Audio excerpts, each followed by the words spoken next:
Të gjithëve, uroj të jeni mirë. Sot kam vendosur të trajtoj emrin dhe kategoritë e tij gramatikore. Emri është pjesë e ndryshueshme e ligjëratës që emërton sendësi. Emri ka kategorinë gramatikore të numrit, rasës, quarsisë dhe pashquarsisë, si dhe veçoritë semantiko-kulturore të gjinisë.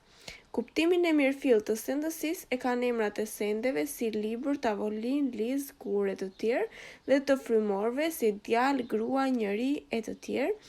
Por në klasën e emrave përfshihen edhe emërtime të nocioneve abstrakte si cilësi, si për shembull mirësi, bukuri, dashuri, veprime, sjellje, lëvizje, vrapim e të tjerë, gjendje, lodhje, dobësim, qenie e tjerë, të cilat abstrahojnë nga gjendja ekzistuese dhe paraqiten si të sendësuara. Ka vlera universale lidhje, sepse vendos lidhje ose vendoset në lidhje sintaksore me të gjitha pjesët e ligjëratës, pra me foljen, me përemrin, me emrin, me mbiemrin, me numërorin, pjesën, parafjalën apo lidhsen dhe pastirmën. Kimet kuptimore të emrit. Emrat në gjuhën shqipe grupohen në emra konkret dhe abstrakt. 1. Emrat konkret kanë kuptim të mirëfillt sendor. Në klasën e emrave konkret, përfshihen emrat e përveçëm, apelativët, emrat kolektiv ose përmbledhës dhe emrat e lëndës. Emrat e përveçëm shenjojnë drejt për drejt qenie ose sende të veçanta të identifikuara të një klase frymorësh asendesh.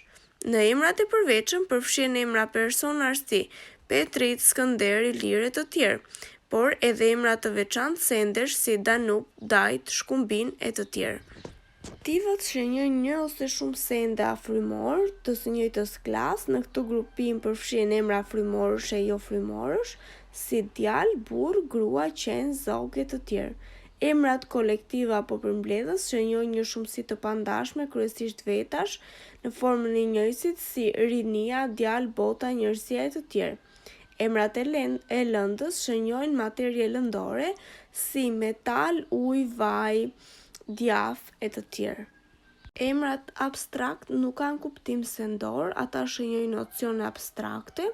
Në emrat abstrakt përfshihen emrat e cilësisë, si bukuri, mirësi, gjatësi e të tjerë, emrat e veprimit, dalje, vjelje, sjellje, kapje e të tjerë, emrat e dukurive dhe të veçorive, si krenari, frikë, gaz e të tjerë. Karakteri i tyre abstrakt nuk u jep mundësi të numërohen, prandaj në kuptimin e tyre themelor nuk e kanë kategorinë e numrit.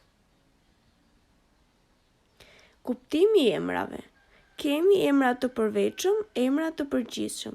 Tek emrat të përveçëm i ndajmë në frymor dhe jo frymor. Tek të përgjithshëm kemi konkret dhe abstrakt. Emrat konkret ndahen të numërueshëm, kolektiv, unik dhe lënde. Tek të numërueshëm futim frymor dhe jo frymor, dhe te kolektiv sërish futim frymor dhe jo frymor. Ndërkohë, ky mësim vazhdon ende, ju ftoj të më ndiqni.